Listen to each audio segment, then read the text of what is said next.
ici pour le cinéma pour parler de La Maman et la Putain. Jean Eustache, 1973.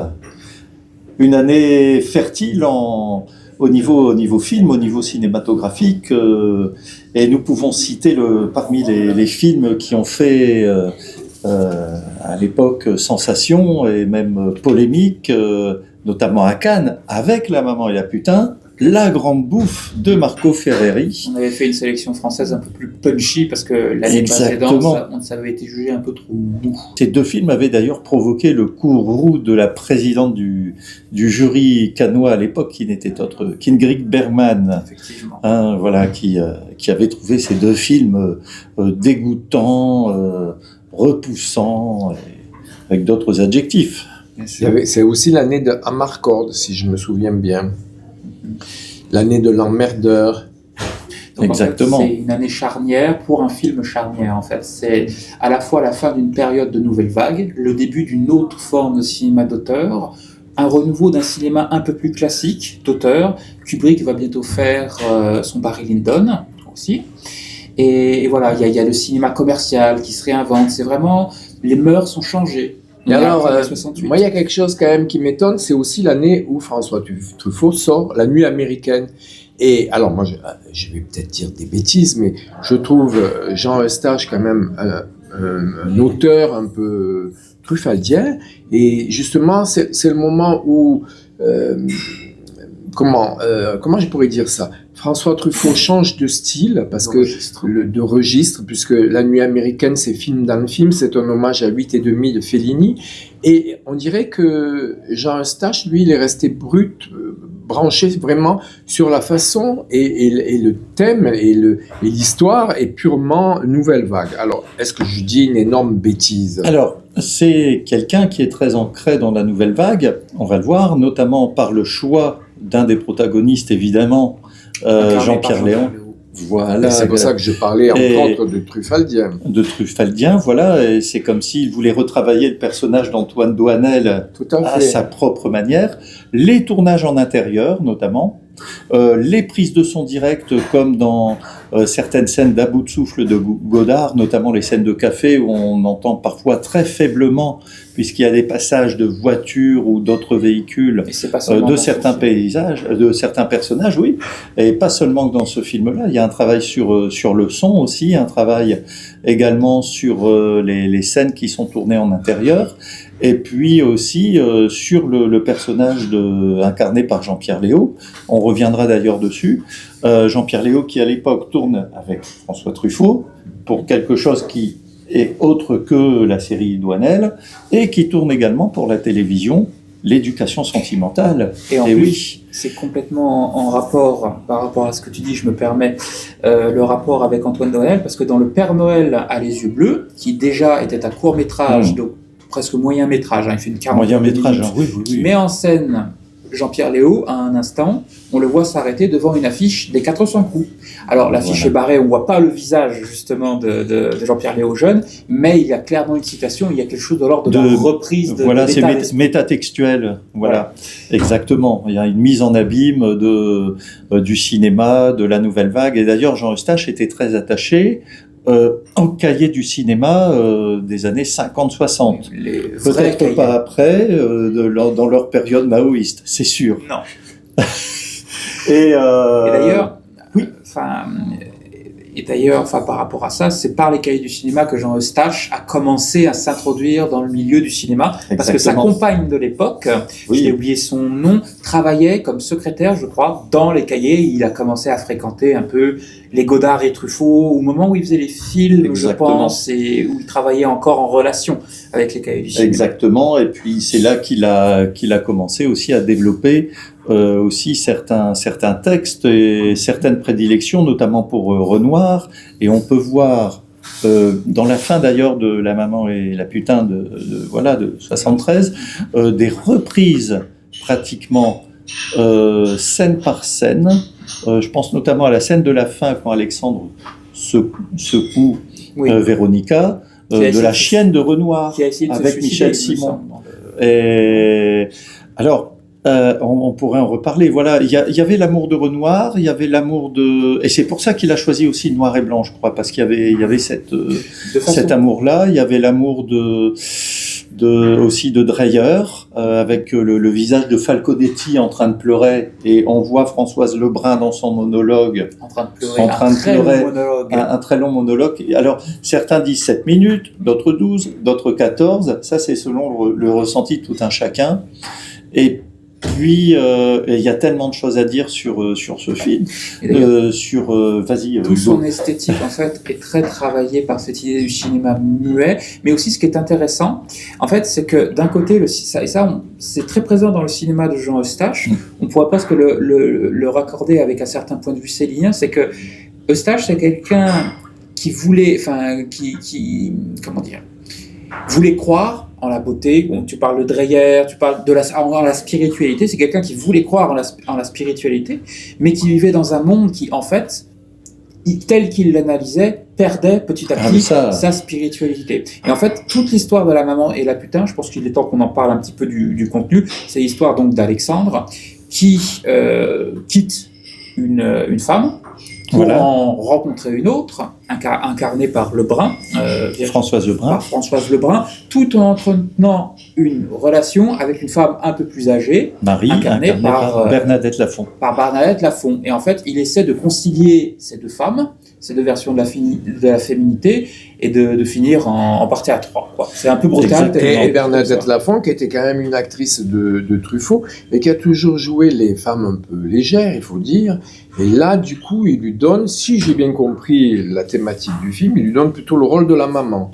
Voilà. Qui est un peu un contre-emploi. Voilà. Parce que Françoise Lebrun, qui à l'époque était d'ailleurs très jolie, un peu un visage de Madone Raphaël, c'est ça, voilà, qui joue le rôle un peu de la putain entre guillemets, c'est-à-dire la tentatrice, quoi, parce que le titre est choquant, la maman et la putain, parce que c'est antinomique, les deux s'opposent, mais bon, quand on voit certains films actuels, c'est plutôt soft. Il y a même un journaliste télé à l'époque qui, en citant le titre, a dit la maman et la prostituée, pour pas dire le mot putain. C'est comme pour le titre de Jean-Paul Sartre, la paix respectueuse. Et d'ailleurs, exactement. Ce qui est intéressant en fait dans ce film, ça c'est aussi le style Eustache. C'est un style qui est à la fois très épuré, plastiquement parlant. On a relativement peu de plans, des plans séquences, très très bien cadrés. Ce sont de véritables portraits très travaillés, presque iconiques des personnages par moments. Des regards caméra. La caméra se met entre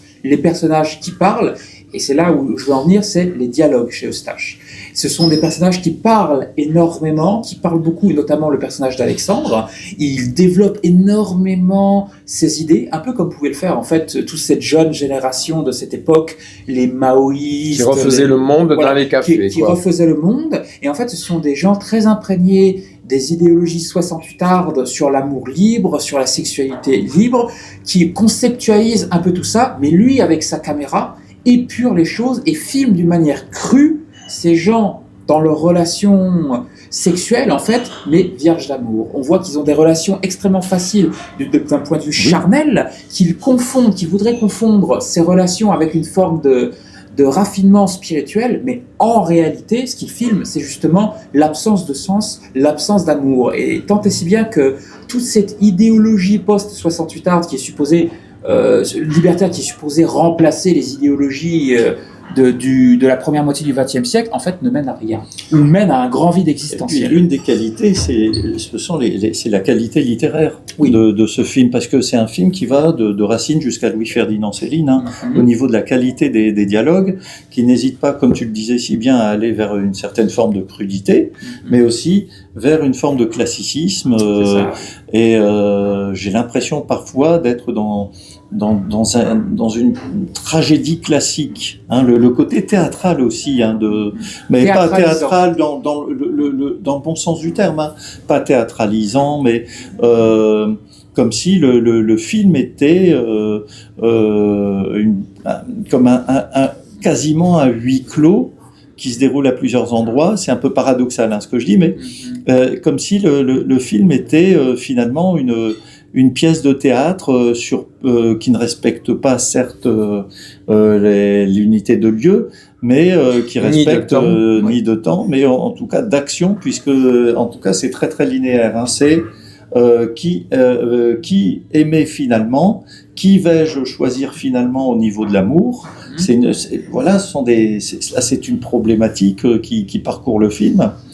Et le vouvoiement aussi des personnages et aussi la diction des acteurs parfois, où même les tournures négatives sont respectées et ne sont plus, disons, éliminées comme on sait le faire maintenant. C'est pas le langage parlé, quoi. Ça n'est pas du langage parlé. Voilà. Et les acteurs, à l'époque, et d'ailleurs, notamment Jean-Pierre Léaud, s'est entraîné à lire le texte, à le dire selon les intentions et les intonations voulues par Eustache. Hein. Oui, il a les respirations très particulières. Des respirations très particulières. Pour qu'on sente qu'entre ce qu'ils pensent et ce qu'ils disent, il y a un hiatus. Oui, parfois on sent ça. Il y a une déconnexion quelque part, il y a un hiatus entre ce que les personnages disent, surtout Alexandre, hein, tu as raison, et ce qui est vu. Voilà, et puis... on pourrait dire aussi qu'il y a aussi ce côté théâtre, parce que Alexandre aussi se met en scène, et les petites lunettes qui ressemblent aux lunettes que Jean Eustache portait à l'époque, et les foulards. Il y a une vraie association en fait de l'image de Jean Eustache à celle de Jean-Pierre Léaud, ce qui n'est pas un hasard, puisque Jean Eustache, pour concevoir son film, a enregistré et s'est tiré d'une histoire réelle, et il a enregistré plusieurs de ses conversations avec Catherine, avec Catherine qui était costumière, Catherine Garnier qui était costumière sur le film. Et donc d'ailleurs, les scènes de l'appartement du personnage de Marie, incarné par Bernadette Lafont dans le film, rue de Vaugirard, donc pas très très loin de là où nous tournons, c'était l'appartement de Catherine. Ouais. Et parfois il enregistrait ce que disait Catherine. L'appartement, enfin la chambre, on pourrait dire d'étudiante, mais d'infirmière de l'hôpital Laennec, où vivent parfois Alexandre et Véronica, incarnés par Françoise Lebrun. C'est la chambre qu'occupait de Marika, qui était l'infirmière de l'hôpital Laennec, qui était en couple à l'époque avec Jean Eustache. Parce que ce qui est intéressant aussi dans le film, c'est que c'est un film qui est une autofiction, mais terrible. Parce que au début, le personnage de Gilberte, incarné par Madame Weingarten, qui venait de faire 4 nuits d'un rêveur de Bresson. Il y a le petit côté bressonien. Pourquoi elle a un prénom proustien? C'est parce que justement Alexandre essaie de lire à la recherche du temps perdu. Voilà, on le voit, il est quasiment à la même page dans le film. Tout un lot de références au cinéma, à la littérature, au théâtre, à l'esthétisme. C'est un film monde. Hein, Et donc ce personnage, en fait, c'était dans la réalité... c'était Françoise Lebrun qui venait de quitter Jean Eustache. D'accord ? Donc voilà, il y a déjà voilà, là ils sont au Luxembourg. Ensuite, Marie, le personnage de Marie, c'était Catherine Garnier. Ouais. Et d'ailleurs, qui s'est suicidée peu de temps après le montage. En disant que le film était formidable. En salle le film est formidable, laissez-le tel qu'il est. Oui. Le vouvoiement. Donc, on rejoint le vouvoiement. Le personnage de Véronica, c'est le personnage dans la réalité de Marinka, qui est en ce moment alors qui est en couple avec Jean Eustache. Et d'ailleurs, on la voit, Marinka, dans le film, parce qu'à un moment, il attend Véronica dans un café de Saint-Germain, et à côté de lui, il y a la vraie Marinka, la véritable infirmière. Et donc, il commence à lui parler, il la suit, et il dit « Oh, pardon, je vous ai confondu avec une autre personne. je croyais que c'était vous mon rendez-vous. Donc voilà, et donc oui, Catherine Garnier qui s'est suicidée. Et tout un non, mais très intime. C'est une intimité qui est très lourde, et ça me fait penser à Piala, hein. Oui, parce qu'on parlait avant de tourner de Nous ne vieillirons pas ensemble, hein, Jean-Max. Et on parlait aussi du rapport entre le spirituel justement et la réalité des personnages qui sont en manque, justement, qui sont en déshérence spirituelle, même s'ils les aimeraient l'avoir. C'est assez présent. Et moi, j'aimerais revenir sur ce que tu disais par rapport à Jean Renoir. Il existe une vidéo, on peut la trouver, de Jean Renoir en train de montrer comment il dirige un acteur, et il va jusqu'à l'accentuation de certains mots, jusqu'au phonème pratiquement, pour diriger. C'est exactement ce qui se passe pour ce film. Et donc Jean Eustache, il a vraiment une dimension. Et ce film, La Maman et la Putain, on peut aussi le lier avec un film de Rivette qui s'appelle L'amour fou, qui est aussi un film d'un couple en crise. Il y a une mise en parallèle entre la pièce, j'ai oublié le nom de la pièce de pas Eurydice, non, c'est une pièce justement sur des personnes qui se trompent et qui se quittent, du théâtre antique, par rapport à la vie de ce couple, de ce metteur en scène et de son actrice. De Calfon et Augier. Qui sont en train de se quitter. Donc vraiment, La Maman et la Putain, c'est vraiment une somme de ce que l'on peut faire dans la nouvelle vague, quelque part. Et parfois de l'acmé ou des limites, des frontières que s'était mis. Par exemple, tu cites Rivette, les cinéastes de la nouvelle vague. Oui, pour parler de l'intime, jusqu'à quel point. Et en fait, le film a une telle crudité, a une telle frontalité pour parler de l'intime et pour parler de certains traits de la société, c'en est presque ethnographique par instant, notamment le rapport à la sexualité, le rapport homme-femme, qu'il y a quelque chose de très violent dans le film, sans montrer de violence. À proprement en parler, on est à une époque où il y a quand même la pornographie qui commence à arriver, les manuels, où il y a Gorge profonde, où il y a des films de plus en plus violents au cinéma, et le film est particulièrement âpre, violent, sans montrer quoi que ce soit, si ce n'est des personnes en train de discuter, de soliloquer, pour ainsi dire. Exactement. Voilà. Et donc c'est en ça que le film met mal à l'aise. Déjà, c'est une épreuve physique, 4h30 de film, il me semble. 3h30, je crois. 3h30, enfin presque 4 heures de film de gens en train de parler. Bon, c'est pas évident. Heureusement, il y a l'aspect esthétique et la beauté graphique à laquelle se rattacher, mais c'est vraiment une épreuve psychologique de voir ce film. Alors moi, je reviens quand même peut-être pas à mouton, mais tu parles de durée du film. Alors moi, ce sont 2 films que j'ai vu, enfin que j'ai tenté de voir quand je suis arrivé à Paris. Donc, La Maman et la Putain, très long, et Jeanne Dielman de Chantal Akerman. Ils sont pas la même année, je sais, vous allez me dire. À 2 ans près. Oui, à 2 ans près. Mais non, je m'en moque des dates. C'est dans ma mémoire, moi, ils sont en même temps. Voilà. Donc je suis allé les voir le soir, j'habitais Antony, j'avais le RER, je n'ai jamais pu les voir en entier. Et après, plus tard, je les ai vus en entier.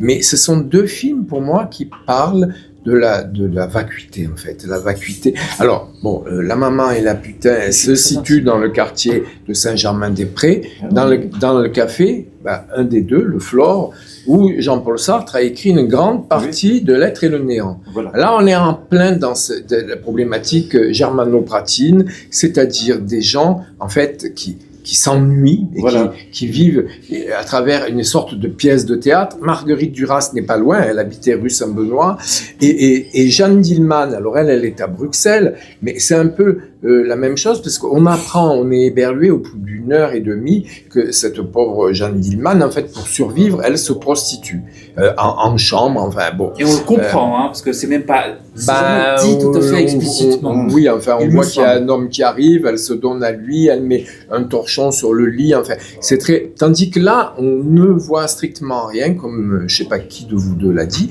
mais l'obsession de ce film, c'est l'amour, c'est-à-dire ce qu'on n'a pas, comme disait Platon, ce qu'on n'est pas, et voilà, c'est ce qu'on on cherche désespérément. Et en fait, les 2, c'est ça. Voilà, c'est les 2 films, ils cherchent l'amour. Mais est-ce qu'il y a un film dans le monde qui parle pas d'amour? Je ne sais pas. On va se contenter des films sortis en 1973. Alors, peut-être Les Aventures de Rabbi Jacob. Oui. Et encore. Serpico, le ciné Lumet. Oui, alors, oui, Juste, moi, j'aimerais... Rabbi Jacob, déjà, est-ce qu'il y a une implication d'une histoire d'amour? Oui, si, oui, voilà. Ça me donne raison. Ça a été fait juste après la guerre du Yom Kippour, justement, consciencieusement. C'est voilà. La phrase finale, c'est est-ce que dites donc, vos noms se ressemblent à une autre. Vous n'êtes pas de la même famille, peut-être? Voilà. Alors là, j'ai le piège. Mais où est donc passée la 7e compagnie, sortie en 73 aussi? L'amour des Allemands. Non, pas c'est pas vraiment l'amour des Allemands. C'est quand même pas les damnés de Visconti. Non, mais là, je voudrais rebondir sur quelque chose. Pardon, je me permets. Non, vas-y. Une mise en parallèle que tu as faite très intéressante de Chantal Akerman et Jean Eustache. Ils ont un autre point. En fait, c'est la même génération de réalisateurs qui ont pour programme. Et se sont tous les deux mis à mort. Oui, ils se sont tous les deux donné la mort. Jeanne Dielman, pardon. Chantal Akerman. Après la mort de sa mère. Et d'ailleurs, il faut savoir que sa mère, corrigez-moi si je me trompe, a été une survivante des camps de concentration. Exactement. Ça les a marqués. Et en fait, ce qui est intéressant, c'est que décidément, Chantal Akerman et Jean Eustache avaient la même approche. C'est-à-dire que c'était un cinéma extrêmement autobiographique. On créait des films sur la base de la vie que l'on a menée pour essayer de comprendre la société dans laquelle on vit. C'est une subjectivité assumée, mais qui tente, en fait, de comprendre objectivement le monde. Quelque part, au travers de cette subjectivité, on tâtonne, on sent un peu quelque chose de l'ordre de l'objectivité, un peu comme Piala a fait. Et c'est pour ça, en fait, que c'est un cinéma extrêmement déchiré, si je puis dire, ou qui est extrêmement dur vis-à-vis des auteurs, parce que ils montrent ce qu'ils ont en eux-mêmes, ils montrent leurs aspects les plus noirs et les plus durs. Et Jeanne Dielman parle aussi un peu des camps, quelque part, dans la représentation qu'il fait de la femme au foyer, il y a quelque chose de l'ordre. Quand on lit les origines du totalitarisme de Hannah Arendt, la troisième partie, quand elle explique à quoi ressemblent les camps de concentration, ça pourrait correspondre à ce que met en scène Chantal Akerman, quoi. C'est-à-dire le cadre qui enferme. Quoi. Et le côté aussi mécanique des choses. Les êtres humains réduits à une portion mécanique. Voilà, justement, dans le film. Les tâches ménagères, c'est les tâches ménagères absurdes et répétitives. Mais il y a un troisième film quand même qu'on peut mettre en parallèle, puisque c'était la voisine de la rue Saint-Benoît, c'est India Song, qui est exactement... alors, pas de la même manière, mais ça fait partie... C'est un film que je mets en tête de pont des films qui évoquent la recherche de l'amour, c'est-à-dire la recherche d'une impossibilité finalement à aboutir à une harmonie. Ne serait-ce que dans... Alors, on revient à La Maman et la Putain, puisque c'était notre sujet de débat aujourd'hui. Dans La Maman et la Putain, on a pratiquement pendant, on va dire 3h30, un peu plus, 3 personnes qui parlent, en fait, On les voit agir très peu, en fait. Qui parlent, qui fument, qui boivent du Jack Daniels. Voilà. Qu'est-ce qu'elles font à part ça? Elles marchent un peu dans la rue. Vont au cinéma. Dans une 4L déglinguée aussi, parce que le clignotant gauche ne fonctionne plus, donc il faut éviter d'aller à gauche. Et d'ailleurs, quand ils vont au cinéma, je crois que c'est une scène qui a été rajoutée, je crois, dans cette version, il me semble. Ils vont voir Les Idoles de Marco. Et qui est un film, il me semble, dans lequel joue Bernadette Lafont, justement. Bernadette Lafont. Donc, comme Calfon au J. C'est les Idoles de Marco. C'est-à-dire, c'était les stars germanopratine de l'époque, Bulogier, de la nouvelle vague, un petit peu, du cinéma underground de fin années 60. Après, Bernadette Lafont, un peu plus tard, Bernadette Lafont fera, avec Catherine Deneuve, fera un film où elle joue le rôle de 2 entraîneuses d'un Zig, voilà, Zabo, Sasbo. Et voilà, donc on est vraiment là au cœur. Mais alors, moi, je parle du langage, là. Il faut dire que la nouvelle vague, ce sont des enfants de Jean-Paul Sartre et de Simone de Beauvoir, c'est-à-dire des pièces de théâtre que Jean-Paul Sartre a écrites et de ses essais. Oui, bien sûr. Donc, mais aussi de beaucoup, j'allais dire, d'auteurs qui à l'époque étaient tombés un petit peu en désuétude ou qui étaient plutôt reniés. Je pense à Céline qui était très très mal vue à l'époque. Alors que ça dépend pour qui. Hein. Et à l'époque aussi, c'était très mal vu. C'était très mal vu. Ça se disait sous le manteau aussi. Ça se disait sous le manteau. Godard a voulu faire une adaptation de Céline qui ne s'est jamais faite. Il y a Godard dans Le Mépris Malaparte qui est un peu réhabilité, qui était un petit peu dans la même situation. Mais là, moi, ce qui m'étonne dans ce film-là, c'est qu'apparemment, le maître à penser de ces gens-là, a été, je ne sais pas si ça l'était encore en 70, Jean-Paul Sartre, mais il n'y a pas de praxis développée. Il n'y a aucun moment, il y en a un qui a une velléité ni de faire un film, ni d'écrire un livre, ni de... justement, ils ne sont pas dans l'action, ils sont dans la putain comme à la fois une rééducation sentimentale, et un constat d'échec en même temps. Et un constat d'échec et une critique, quand même, une critique très explicite de Sartre, parce qu'il est cité mais critiqué, de mai 68 et des échecs au niveau de l'amour libre. Eh oui, parce que là ils sont en panne sentimentalement. Il y a quelque chose de très godardien là-dedans. Ils en reviennent quand même parce qu'ils font des courses au magasin Inno. Ils font des courses dans un grand magasin, etc. Le magasin Inno, je crois, ils ont des sachets comme ça. Enfin, dans le film, c'est quand même la société de consommation. Voilà. Les postures, est-ce que ce sont vraiment eux qui les ont, ou c'est pas leur mettre à penser, et la critique du cinéma de l'époque, parce que Jean-Pierre Léaud, le personnage Alexandre lit une critique, quel film on va aller voir ce soir, et il le propose à l'une de ces deux femmes, et c'est La classe ouvrière va au paradis d'Elio Petri. Et donc il lit le truc et il dit il dit je préfère regarder une connerie à la télé parce qu'au moins Bellemare et Guy Lux portent leurs conneries sur leur visage. Et ça, ça a un côté très godardien dans Le Petit Soldat. Dans Le Petit Soldat, justement, c'est presque une réponse à Camus, en fait, où on voit un personnage qui est donc avec les barbouzes, c'est l'affrontement, il le fait en 61. Il le tourne en 61, il a été censuré par la suite, où on voit un personnage qui ressemble en fait dans la caractérisation à ce que l'on peut lire dans le Camus, le livre de Camus très très très connu, pas trop secours. Le mythe de Sisyphe ou non. Dans l'étranger de Camus, l'espèce de détachement de tout.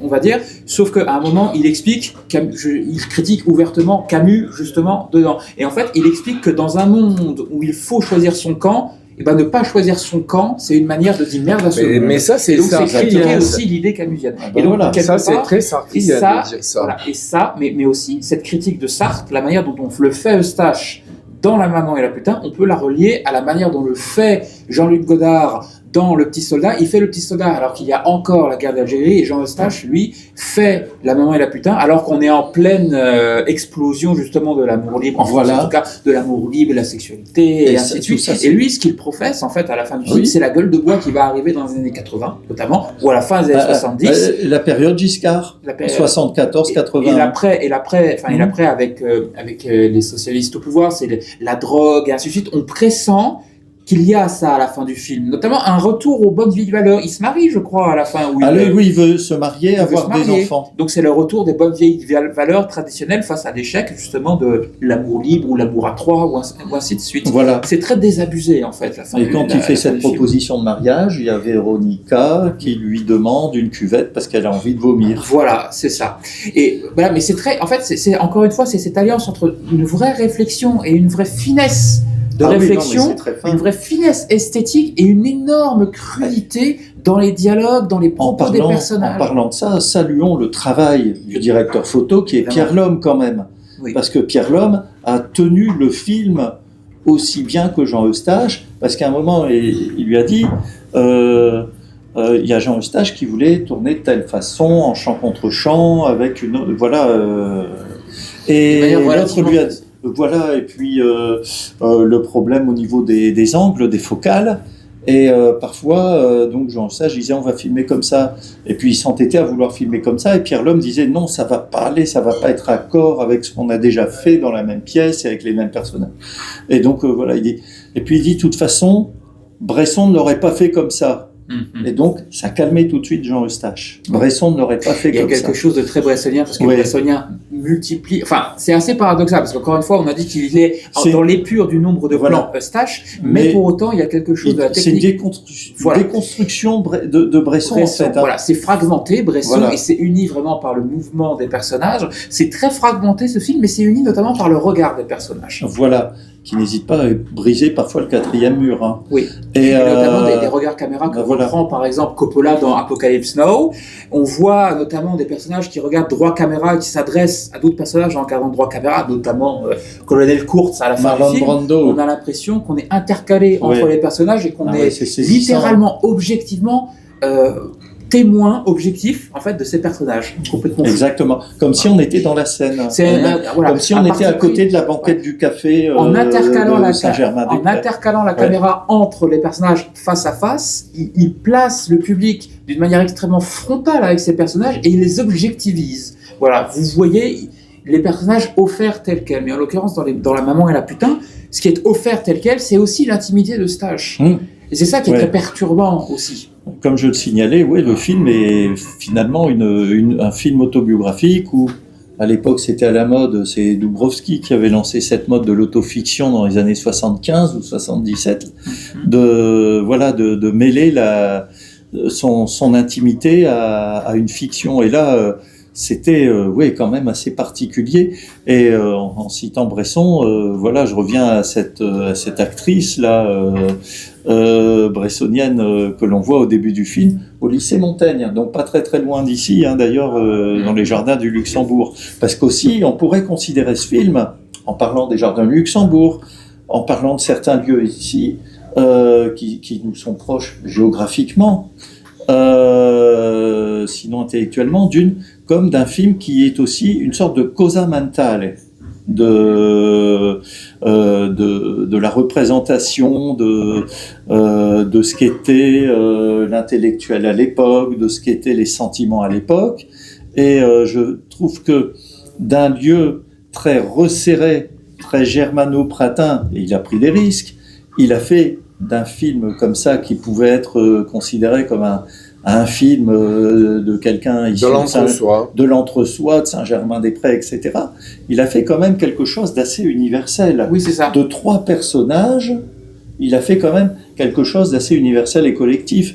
Le personnage d'Alexandre... C'est-à-dire que ce film-là, il est quand même important, même s'il est très très très très long, de le voir plusieurs fois. Oui. Parce que je me souviens que la première fois, d'abord, je ne l'ai pas vu en entier, pour les raisons que je viens de dire, non, je ne me suis pas endormi, j'avais un métro à prendre. Il durait trop longtemps pour avoir le dernier métro. J'avais un métro à prendre. C'était le dernier métro. Donc, voilà. Là, le fait d'aller le revoir après en entier, et puis d'avoir pu le voir en DVD, ce qui est moins bien d'ailleurs. Enfin bref, passons.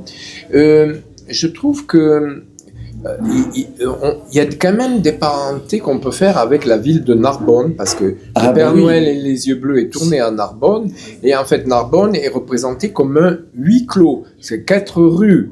Et ça fait penser d'ailleurs au Vitelloni de Federico Fellini qui est à Rimini. Là, on est dans un huis clos qui est le huis clos narbonnais de la province écrasante où finalement on ne voit pas le bout du chemin, on ne voit pas la fin de la nuit. Et dans ce film-là, on est de 4 rues, allez, on va dire 6 rues, si tu y mets le Luxembourg. Enfin, on est vraiment enfermé à la fois dans une pensée, dans un quartier bien déterminé, dans un espace, et dans un triangle précis. Et dans un contexte sociopolitique qui n'est pas facile, parce que c'est après 68 où on a cru que toutes les utopies étaient possibles et allaient se réaliser. Et là, qu'est-ce qu'on constate? Que la seule solution pour un homme, c'est d'épouser une femme. Basta, c'est tout. Mais il y avait eu le retour après, il y a eu plein de choses. Quelque chose de politiquement très classique, avec... oui, mais c'est pour ça que je dis, c'est presque une pièce de Jean-Paul Sartre, en fait, parce que bien sûr. C'est l'enfer, c'est les autres, en fait. C'est-à-dire la réalité qui t'absorbe.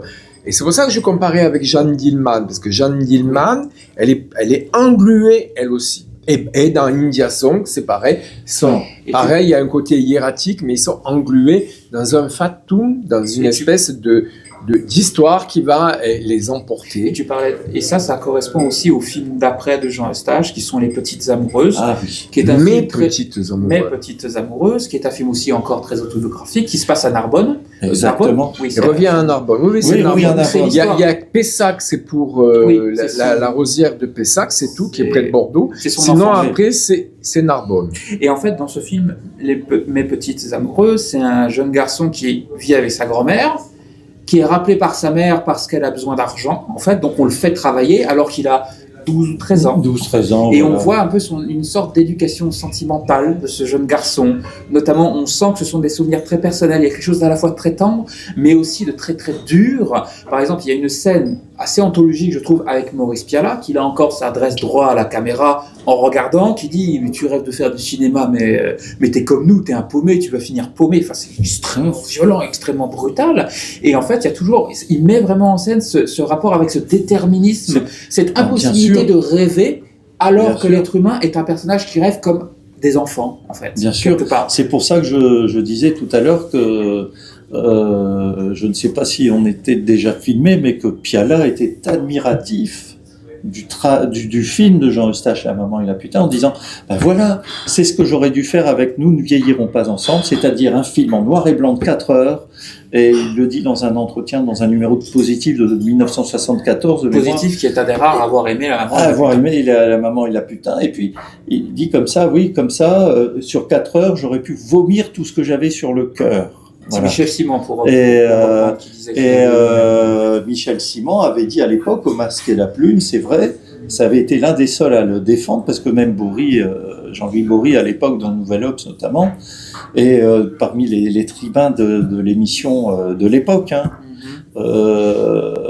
disait c'est un film qui fera date dans l'histoire du cinéma français. Ça a calmé tout le monde, Michel Simon, parce qu'on ne l'attendait pas là, parce qu'à l'époque, il était déjà plutôt sur Losé, sur Kubrick, sur John Borman. Mais je pense que c'est quelqu'un. C'était complètement différent niveau univers et espace-temps. Michel Simon, c'est quand même quelqu'un qui aimait vraiment le cinéma. Enfin, quand il aimait un film, il aimait un film. Ah oui, il le défendait. Et en fait, ce film, même s'il critiquait en fait assez vertement le gauchisme de l'époque ou le milieu gauchiste culturel, on va dire, de l'époque. Quand on aime le cinéma, c'est difficile de ne pas aimer La maman et la putain. Quand je parle vraiment d'un amour du cinéma. Il n'aimait pas beaucoup Godard, et ça, voilà. Oui, c'est vrai. Non, mais c'est vrai, il l'a jamais caché, voilà. Mais ça a été quelqu'un qui, lorsque Godard est décédé, voici un peu plus de 2 ans maintenant, 2 ans et demi, septembre 2022 de mémoire. Déjà, je crois. Oui. Il a écrit, il a dit oui, j'ai aimé certains films, mais je n'ai pas aimé l'œuvre, a-t-il écrit en substance. Mais il était honnête intellectuellement. C'est quand même quelqu'un qui a le premier reconnu aussi des qualités de certains cinéastes asiatiques, et puis aussi de Jane Campion, Michel Simon. Je me permets de faire et Roman Polanski. Et voilà, j'ai mais quand même quelqu'un qui avait plutôt un horizon cinématographique complètement différent. Il reconnaissait quand même, comme ça, les qualités de certains films. Moi, je suis assez d'accord avec ce que disait Michel Simon. C'est quand même un film qui a marqué son époque. Mais curieusement, alors peut-être, je sais pas, je vais peut-être me faire rosser, mais il n'y a pas eu de personne ou de réalisateur ou réalisatrice qui a essayé, peut-être pas d'imiter, mais peut-être, allez, In the Mood for Love, je sais pas. Qui a essayé d'arriver à pas à dépasser, parce que c'est peut-être un débat, tout comme Jeanne Dielman. On peut pas, c'est tel chef-d'œuvre. Il y a quelqu'un qui a dit, je crois que c'est une revue anglaise, que c'était le plus beau film du monde. Moi, j'aime pas ces expressions. BFI, oui, je sais. British Film Institute. Ils ont pas entièrement, ils ont raison, mais enfin, moi, j'aime pas les classements. D'abord, c'est pour ça que je déteste les prix, les trucs et les machins. Aujourd'hui, classer un film. Quels sont vos 10 films de l'année? Mais non, mais ça déjà qu'on aime 10 films dans l'année. Ça veut rien dire, le plus beau film du monde, mais. Mais maintenant, il y a tellement de films, c'est comme la plus belle peinture, le plus beau livre. Bon, mais c'est bien ce que je dis, ça m'énerve. Mais ça veut dire que c'est un beau film. Bon, voilà. Alors, pourquoi personne n'est arrivé à faire... à suivre ou il n'a pas fait école, voilà. Il s'est suicidé. C'est parce que... Non, mais ces films, pas lui, mais... Ces films n'ont pas fait école. Alors, pour quelle raison? Mais ça, c'est pas que lui. Je pense que ce genre de cinéma, en fait, ne peut pas faire école, parce que comme c'est un cinéma extrêmement personnel et intime, quand tu vois Pialat, techniquement, c'est pareil, le même principe de Stache, mais on peut pas faire école puisqu'on parle de sa vie pour le faire. Donc, la seule manière, c'est de parler de sa vie d'une certaine manière. Et ça, c'est dangereux. C'est très dangereux. Parce que ça. Non, mais alors là, moi je parle de la façon dont c'était quand même plus violent. Je parle pas de ce qui est dit dans La maman et la plus violent que chez Eustache, Pialat. Quand Jean-Yann parle à Marlène Jobert, il y a quand même une certaine avec tes jambes violence. de cuisses de voilà, gauche, tu crois que tu vas faire une carrière comme top modèle. Au-dessus de ta tête, on voit pas de cerveau, on voit tes dents. C'est pas ça, c'est pas dans Nous ne vieillirons pas ensemble. Si, c'est quelque chose comme ça. Ah, voilà, quand même. Et puis il dit, tu resteras irrémédiablement vulgaire.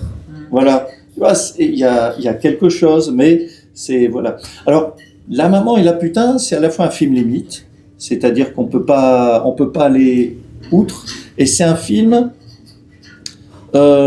qui fait la jonction entre une certaine tendance du cinéma français, la nouvelle vague, et ce qui est annoncé par la suite, par exemple Jeanne Dillman, les futurs Piala, et d'autres cinéastes. Et tout le cinéma coréen.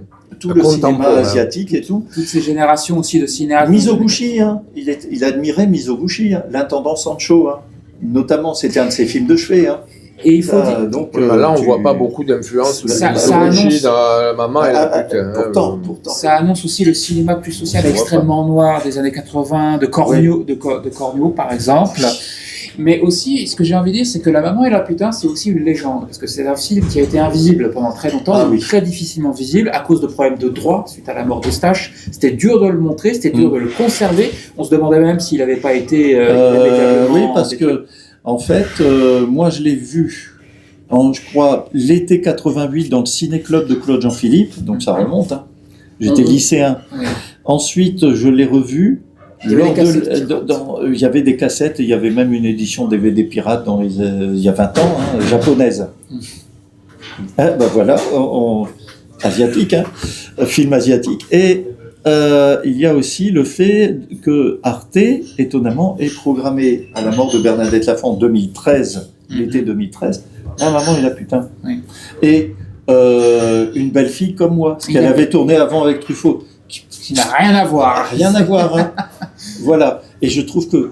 Et il faudrait parler des trois acteurs quand même. Truffaut qui n'aimait pas justement La Maman et la putain, justement... Parce que c'est peut-être le plus beau rôle de Bernadette Lafont. Truffaut était très jaloux. Non, pas que de Bernadette Lafont, de son acteur à lui, c'est Jean-Pierre Léaud. Je veux dire, Jean-Pierre Léaud, c'est peut-être le plus beau rôle de sa vie, je pense. Ah, mais oui, il y a celui-là.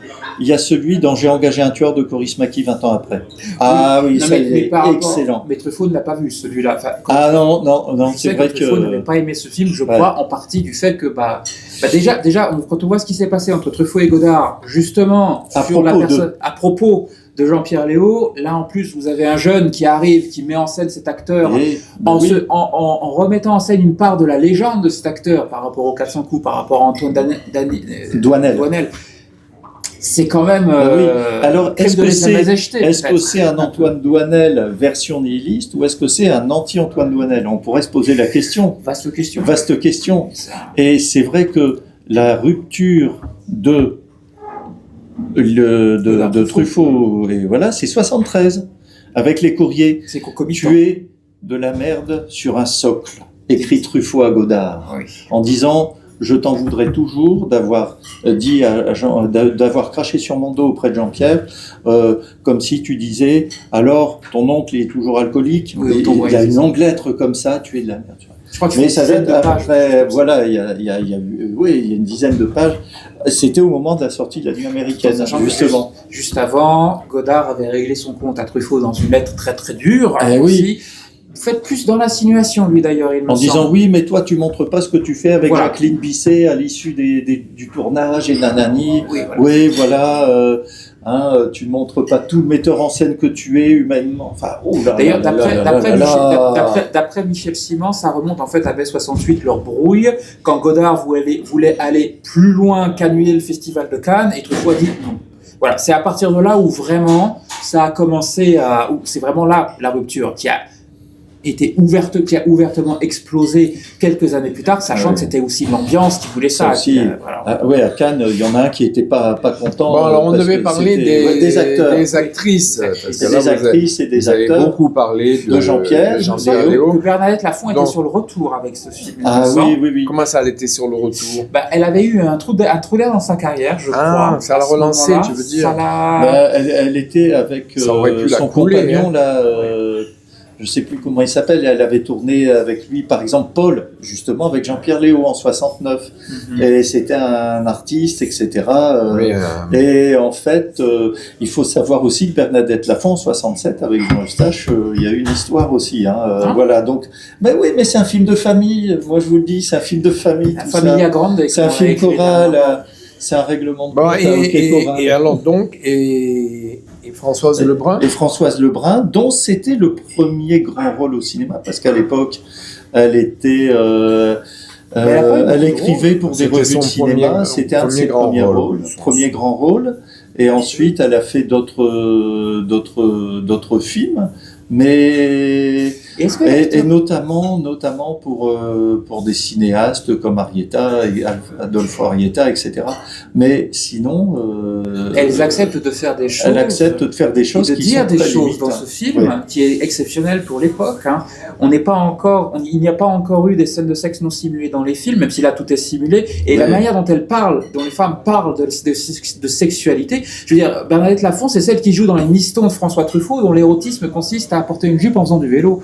Et là-dessus, vous vous retrouvez dans une partie à trois dans un film et à jouer vexé parce qu'il s'occupe plus de Françoise Lebrun que d'elle. Françoise Lebrun, c'est celle qui dit anaphoriquement plusieurs fois le mot baiser et le terme merdique. Avec le tampon aussi. Elle parle de ces tampons. Enfin, on est à peine une quinzaine d'années où Hitchcock choquait le monde en montrant les toilettes dans Psychose. J'exagère un peu, bien sûr. Non, bah oui, mais c'est ça en fait.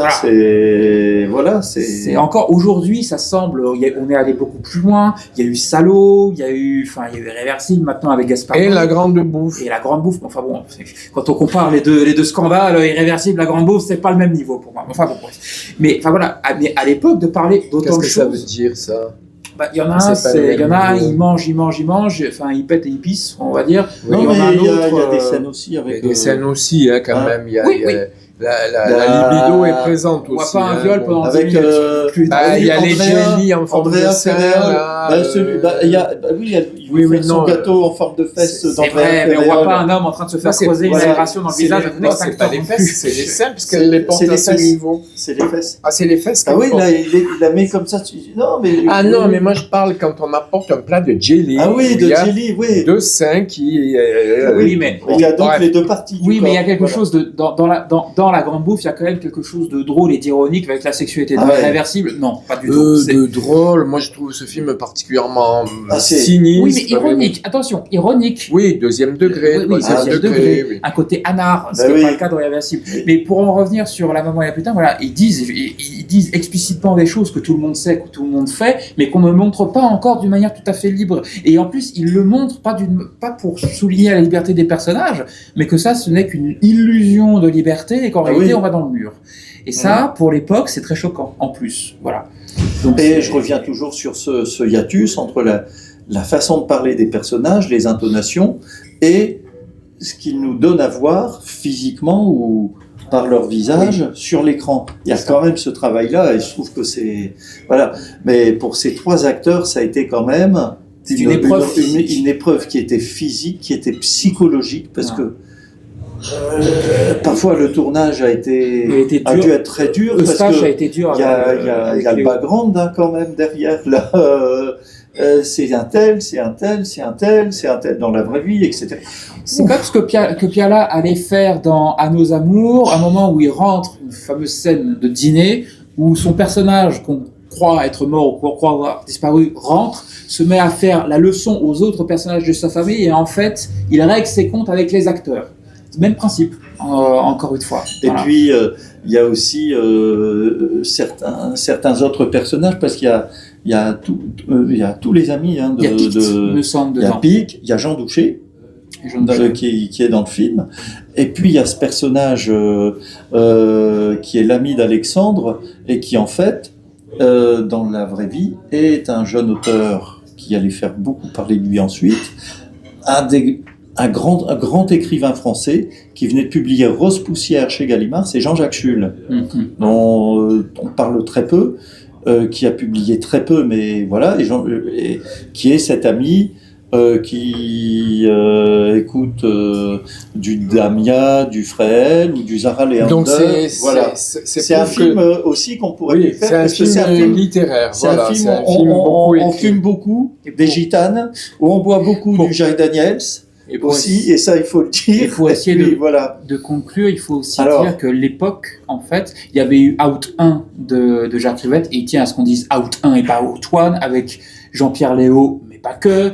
Et en fait, où il y avait une dimension, il y a une dimension, et il y a une partie à 3 aussi, qui essaie de se faire. Et en fait, il y a une dimension performative. On cherche la performance épuisante. Et en fait, c'est un film qui correspond aussi à son... Et petit épilogue, je terminerai par un mot d'esprit de Serge Gainsbourg. Voilà. Comment appelle-t-on le fait d'avoir plusieurs femmes ? Je sais pas. La polygamie. Oui. Le fait d'avoir 2 femmes. La bigamie. Et le fait d'avoir une seule femme. La monogamie. La monotonie, disait Gainsbourg. Voilà. Et on est quelques années après 69, année érotique. Alors, donc là, on est dans de l'érotisme littéraire. Voilà. Eh ben, Serge. On ne sort pas du quartier germano-pratin. Non. On se retrouve rue de Verneuil. On est vraiment dans l'entre-soi. Horrible.